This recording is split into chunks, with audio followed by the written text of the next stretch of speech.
So many people I talk to haven't actually heard of a program called a Masters in Finance. Or if they have heard of it, they simply assume an MBA with a concentration in finances is better. That's not necessarily the case. So what exactly is a Masters in Finance? Well, even within a Masters in Finance, there are many degrees that sound, frankly, fairly the same. But there are actually significant differences. So a pure Masters in Finance actually aims to produce finance generalists. So you are actually able to get into the finance industry or into a corporation and act in a generalist role. However, there are various other degrees that sound similar. So it could be called a Masters in Financial Engineering, or a Masters in Computational Finance, or a Masters in Mathematics and Finance. And those programs are actually slightly different. They're aiming to produce quants. So basically they're aiming to produce people who may be specialists in certain fields. So maybe they're specialists in derivatives, for example. Therefore, it becomes important to understand exactly what the degree is and what they're aiming to do.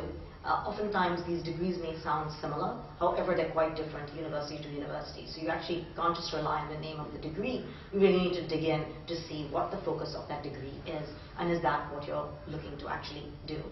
Now, even if you do a more quant-focused degree, you're probably okay trying to get into a more generalist finance role. I've come across people who've been able to do so, though they've had to put in more effort in order to make sure that they can get into that role. However, the same is not true the other way around, so you do need to be careful that you're not closing any doors.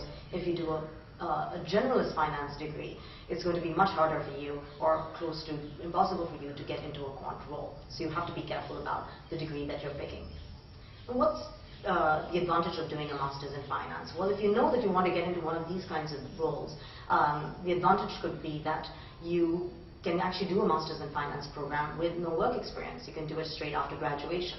So it will actually help you potentially develop the skills that you need to get into the finance industry or into a finance role in other industries. However, this is again not true for every university. So if you look at universities like London Business School or Cambridge, they actually require people who want to do a Masters in Finance to have work experience. So it's not just about selecting the degree, but also selecting the university appropriately. Now, what's the difference between a Masters in Finance and an MBA in Finance?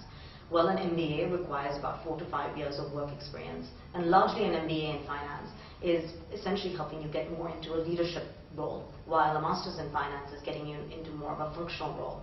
And you really need to think about what it is that your next step is going to be.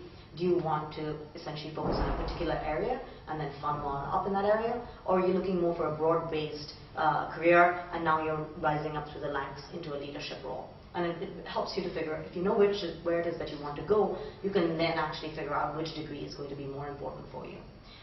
I've seen people, in fact, do both. Some people have done a Masters in Finance, gone into the finance industry, and then 4 to 5 years out, done an MBA with a concentration in finance. So there are several options for you to consider. The most important thing, however, is to make sure you understand where it is you want to go, and then understand how the program will actually fit into that.